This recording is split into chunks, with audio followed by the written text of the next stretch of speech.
رسول الله وعلى آله وأصحابه أجمعين أما بعد أعوذ بالله السميع العليم من الشيطان الرجيم بسم الله الرحمن الرحيم واعتصموا بحبل الله جميعا ولا تفرقوا صدق اللہ العظیم۔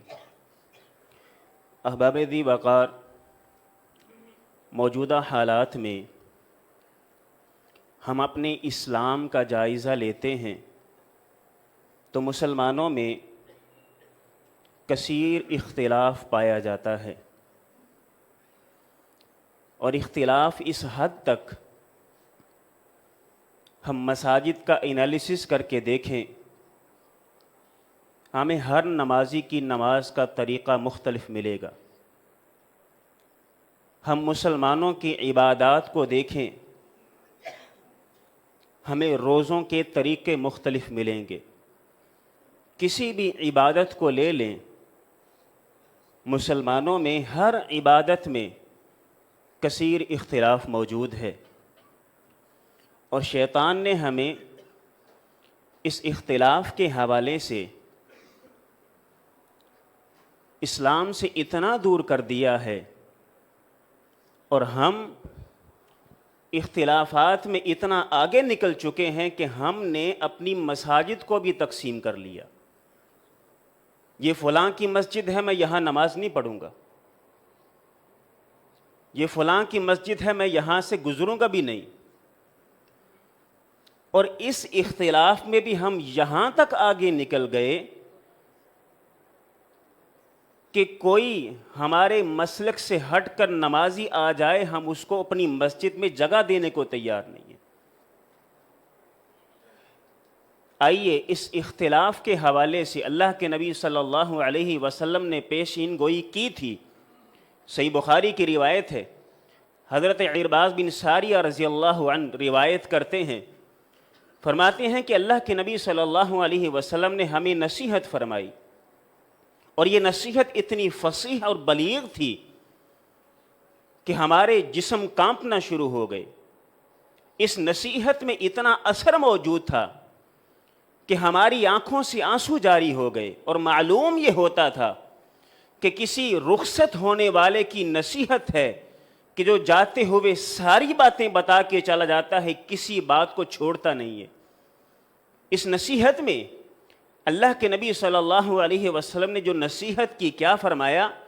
اے لوگو، اللہ سے ڈرتے رہنا اور اپنے امیر اور خلیفہ کی اطاعت کرنا، اور آپ نے فرمایا کہ میرے جانے کے بعد تم کثیر اختلاف پاؤ گے، میرے صحابہ تمہارے درمیان بھی اختلاف ہوگا، لیکن اس اختلاف میں ہم نے کرنا کیا ہے؟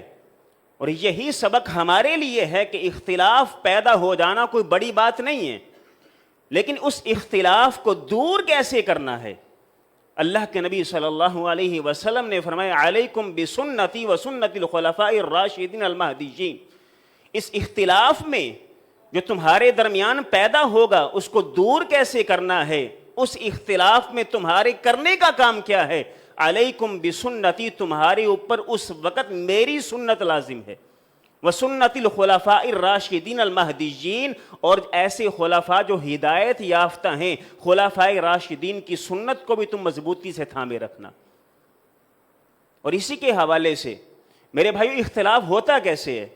اس کی دو وجوہات ہیں، ایک جہالت اور ایک گمراہی۔ ان دونوں کو دور کرنے کا طریقہ اللہ کے نبی صلی اللہ علیہ وسلم نے بتایا۔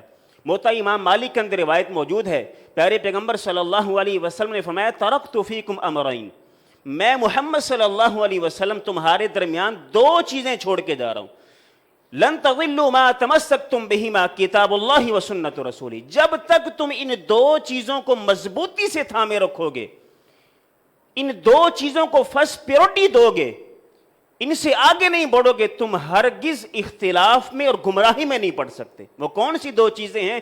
کتاب اللہ و سنت رسولی۔ اور اسی کی تصدیق قرآن مجید کی یہ آیت کرتی ہے، یا ایھا الذین آمنوا اطیعوا اللہ و اطیعوا الرسول، اے لوگو اللہ کی اطاعت کرنی ہے، رسول اللہ صلی اللہ علیہ وسلم کی اطاعت کرنی ہے، وَأُولِي الْأَمْرِ مِنْكُمْ، جو تمہارا حاکم وقت ہے اس کی بات کو ماننا ہے۔ ہاں آگے ایک نصیحت فرمائی اور ایک نسخہ بتایا، اگر حاکم وقت اور اللہ اس کے رسول کی بات میں جہاں ٹکراؤ آ جائے، اللہ کا قرآن اور حدیث اور کا حکم دیتی ہے اور امیر وقت کوئی اور حکم دے رہا ہے، دونوں کی بات میں اختلاف ہے، مسلمان کا کرنے کا کام کیا؟ اس اختلاف کو دور کرنے کے لیے فردوہ الی اللہ والرسول، اللہ اور اس کے رسول کی طرف لوٹ آئیے۔ میرے بھائیو ایک مثال دے کے بات کو ختم کرتے ہیں، صحابہ کرام میں بھی اختلاف ہوا تھا، اور اس حدیث کے بعد جو رسول اللہ نے نصیحت فرمائی کہ صحابہ میرے بعد تم کثیر اختلاف پاؤ گے، آقا علیہ السلام کی وفات کے بعد سب سے پہلا اختلاف جو صحابہ میں ہوا فوری طور پہ آپ کی وفات پہ اختلاف ہوا۔ جب یہ اعلان ہوا کہ آقا علیہ السلام وفات پا چکے ہیں، کچھ صحابہ نے ماننے سے انکار کر دیا، کچھ نے مان لیا، اور اختلاف اس حد تک بڑھ گیا، حضرت عمر بن خطاب رضی اللہ عنہ نے تلوار نکال لی نیام سے کہ جس نے یہ کہا آقا علیہ السلام وفات پا چکے ہیں میں اس کی گردن کو تن سے جدا کر دوں گا۔ اس اختلاف میں حضرت ابوبکر صدیق رضی اللہ تعالیٰ عنہ کھڑے ہوئے، اپنی رائے نہیں دی، اپنی باتوں سے لوگوں کو کنونس نہیں کیا، اپنی بات لوگوں کے سامنے پیش کر کے لوگوں کو مطمئن کرنے کی کوشش نہیں کی، بلکہ کیا کہا؟ لوگوں سن لیجئے کہ جو جناب محمد رسول اللہ صلی اللہ علیہ وسلم کی پوجا کرتا تھا، سن لیں پیارے پیغمبر صلی اللہ علیہ وسلم وفات پا چکے ہیں۔ جو اللہ کی عبادت کرتا تھا، اللہ کی پوجا کرتا ہے، سن لے اللہ ہمیشہ زندہ ہے، زندہ رہے گا اور زندہ تھا، اور آپ نے اپنی رائے نہیں دی۔ یہاں پہ قرآن کی آیت کو پڑھا، اِنَّكَ مَيِّتٌ وَإِنَّهُمْ مَيِّتُونَ مَا مُحَمَّدٌ إِلَّا رَسُولٌ قَدْ خَلَتْ مِن قَبْلِهِ الرُّسُلُ أَفَإِن مَّاتَ أَوْ قُتِلَ انقلبتم عَلَىٰ أَعْقَابِكُمْ، یہ آیت پڑھی، اور صحابہ کرام رضوان اللہ علیہم اجمعین میں جو کثیر اختلاف موجود تھا، تلواریں نکل آئی تھی، تمام کے تمام صحابہ خاموش ہو گئے۔